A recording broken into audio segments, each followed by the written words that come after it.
In 1932, a modern military trained soldiers, machine guns, thousands of rounds of ammunition, went to war and lost. Not to another army, not to a rebellion, not to some clever foreign general. They lost to birds. Big, flightless, dim looking birds that can't even fly away from danger. And by the time it was over, the entire operation had become such a national embarrassment that politicians stood up in Parliament and joked that if anyone deserved a medal for the campaign, it was the emus. This is the story of the Great Emu War, and I promise you, every ridiculous part of it is true. To understand how a country ends up at war with its own wildlife, you have to go back a little further, to the end of the First World War. When the war ended in 1918, Australia, like a lot of nations, came home to a problem. Thousands of returning soldiers, and not a lot for them to do. So the government came up with what sounded like a noble idea. They handed these veterans plots of land out in Western Australia and said essentially, here, become farmers, grow wheat, build a life. There was just one small catch. A lot of this land was marginal, dry, remote, stuck way out on the edge of the wheat belt in districts like Campion, about 180 miles east of Perth, which in 1932 might as well have been the edge of the known world. But the soldier settlers tried. They cleared the land, they planted their wheat, they waited. And then the timing got cruel.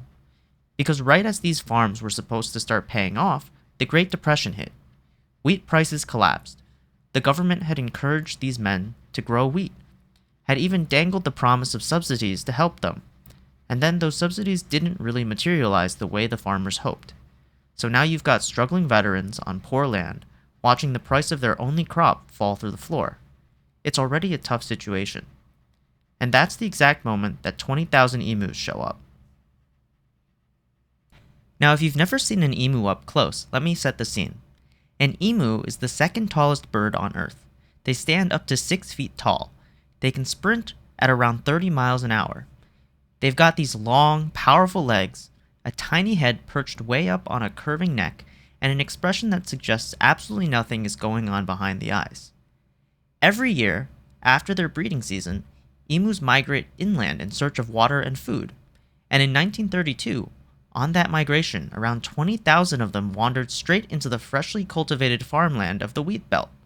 To the emus, it was paradise. The farmers had cleared the land and provided water for their crops, which, from a bird's point of view, is basically room service. So the emus moved in. They ate the wheat, they trampled on the crops, and, this is the part that really hurt, they smashed through the farmers' fences. Those broken fences weren't just an inconvenience. Through the gaps came rabbits, and if you know anything about Australian history, you know rabbits were already a plague of biblical proportions. So now the emus weren't just destroying crops directly, they were holding the door open for the next wave of pests. The farmers were desperate. They'd survived a war. They'd survived the Depression, and now they were being overrun by giant birds. So they did what a lot of these men knew how to do. They went to the military. A group of the farmers, many of them ex-soldiers themselves, went to the Minister of Defense, Sir George Pearce, and made their case. And here's where you can almost see the gears turning. These were former servicemen. They thought in military terms, so their pitch wasn't send us some hunters, it was more or less send us machine guns. And astonishingly, the minister said yes. There was even a little bonus baked into the plan. The army figured if they were going to be shooting a few thousand emus anyway, they might as well harvest the feathers to make hats for the light horsemen, the famous mounted soldiers. Practical, right? So the operation was approved. And the man chosen to lead humanity's forces into battle was Major Meredith of the Royal Australian Artillery. Major Meredith would command a fearsome strike force of 2 other men, Sergeant McMurray and Gunner O'Halloran. The 3 of them were armed with 2 Lewis machine guns and 10,000 rounds of ammunition. 10,000 rounds, for birds. They genuinely anticipated little difficulty. This was supposed to be quick, easy, a clean win. In fact, they were so confident of victory that they brought a cinematographer along, a cameraman from Fox Movietone, to film the whole thing. This was meant to be great publicity, proof to the struggling farmers that the government had heard them and was taking decisive action. The footage, it turns out, would document something, just not what they were hoping for. The campaign was supposed to kick off in October, but then it rained, and the rain scattered the emus across a wider area, so they had to wait. Already, the birds were proving uncooperative. Finally, on the 2nd of November 1932, the war began. The men arrived in the Campion district, and almost immediately they spotted a flock, around 50 emus. Perfect. Targets in the open. There was just one issue. The emus were out of range of the guns, so the locals tried to help. They attempted to herd the birds, to drive them together into a tight group, into the kill zone where the machine guns could do their work. And here's the first thing nobody expected. The emus didn't bunch up, they split.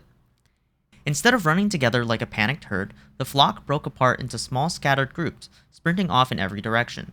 Suddenly, there was no concentrated target at all, just dozens of fast-moving birds spreading across the landscape. The soldiers opened fire anyways. The first shots were useless, the birds were simply too far away. A second burst managed to drop a few. By the end of the first day, the grand total of confirmed kills was maybe a dozen? Humans? A dozen. Emus? 20,000. But the real disaster came 2 days later. On the 4th of November, Major Meredith got smart. He knew the emus needed water, so he set up an ambush near a local dam. This time, no herding, no chasing, let the birds come to them. And come they did. Over 1,000 emus began moving toward the dam, straight towards the soldiers' hidden position. This was it, the perfect setup. The men held their fire. They waited. They let the birds get closer and closer, until the emus were practically at point-blank range, and then they opened up. The gun jammed. After only about a dozen birds, the Lewis gun seized, and the rest of the 1,000-strong flock simply scattered and vanished into the bush before the soldiers could do a thing. 1,000 emus, point-blank range, and the headline result was 12. So Meredith escalated. If the birds were too fast on foot, he'd bring the fight to them. He had one of the machine guns mounted onto the back of a truck. Now they could chase the emus down at speed and mow them from a moving platform. It did not work. For one thing, the emus were faster than the truck across the rough outback ground. The soldiers literally could not catch up to the birds, and for another, the terrain was so bumpy that the gunner couldn't aim at all. He was getting thrown around in the truck bed, firing wildly at birds that were pulling away from him. And then came the single most fitting moment of the entire war. One emu, just one, got tangled up in the truck's steering as the chaos unfolded, and the vehicle veered out of control and crashed, straight through one of the farmer's fences. So now the army wasn't just failing to kill the emus, the army was destroying the very fences it had been sent to protect. By this point, the soldiers were starting to notice things about their enemy. Army observers reported that the emu flocks seemed to operate almost like military units. Each small group, they said, appeared to have a tall lookout bird, standing watch while the others fed. And when soldiers got too close, the sentry would sound a warning and the whole group would bolt. Whether or not the birds were truly organized, the impression stuck. These weren't dumb targets. They were elusive, alert, and almost impossible to pin down. Major Meredith himself came away genuinely impressed. He remarked that the emus could take bullets like nothing he'd ever seen, comparing their toughness to facing an army with the invulnerability of tanks. He said if you could field a division of soldiers who could absorb punishment the way these birds did, you could take on any army in the world. That's the commanding officer of the operation, openly admitting that the birds were, militarily speaking, better than his men.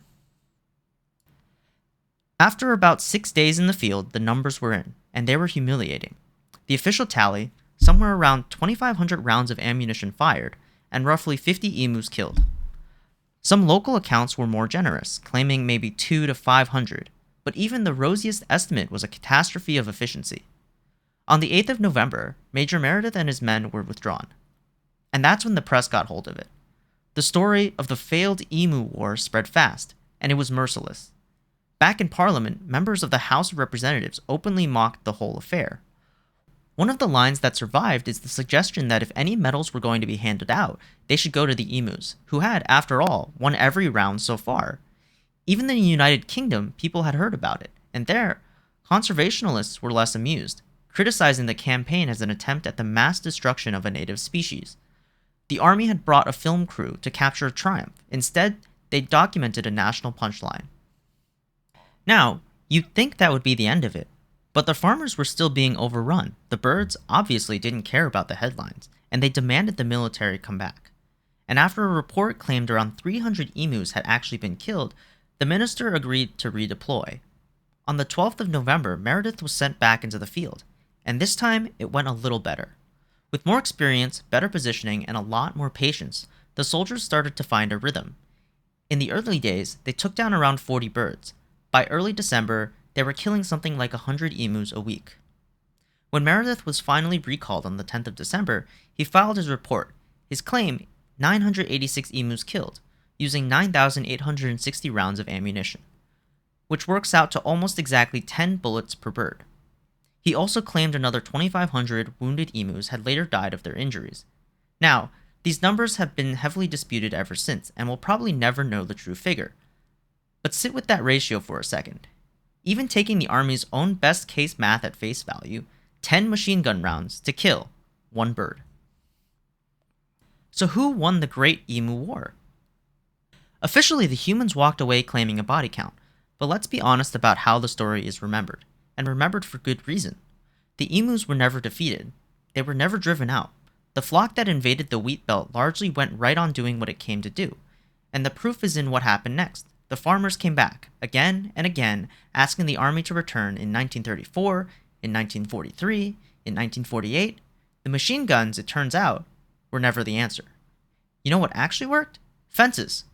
Good, sturdy exclusion fencing, the kind that kept the emus out, and conveniently kept the rabbits and dingoes out too. Boring, unglamorous, no machine guns, no film crew, just fences. The most powerful weapons the Australian army could bring to bear were humbled by a flock of birds with brains the size of walnuts. Birds whose entire winning strategy was essentially run away and don't stand still. And maybe that's the real lesson buried in all of this. Sometimes the enemy isn't beaten by overwhelming force. Sometimes they win simply by refusing to cooperate with your plan. The emus never read the script. They never lined up in the kill zone. They never surrendered. They just kept running. And in the end, that was enough to beat an army.